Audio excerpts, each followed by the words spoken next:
I started having some random swelling in my foot. The diagnosis came back with a rare form of bone cancer. That was not the news I needed to hear at 43 years old.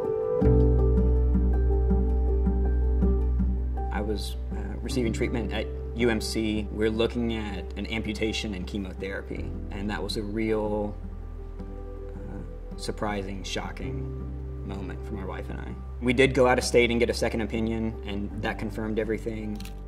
It was a pretty difficult diagnosis to hear. It was also a 50-50 chance of survival, considering how aggressive and large the tumor was.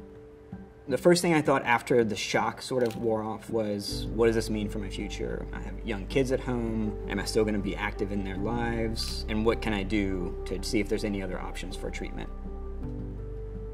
After speaking with the doctors at UMC, they knew how important it was for me to be able to continue walking and try to avoid amputation.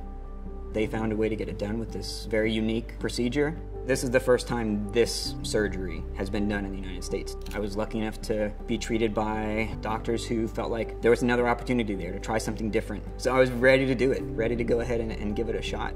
And so we decided to stay at UMC and get treatment there. We started right away, did my 4 rounds of chemotherapy, had this radical reconstructive surgery on my foot that turned out to be pretty successful. After the surgery, things were looking good. Wrapped up my chemotherapy, and then waiting a few more months to fully recover from that before starting to walk again.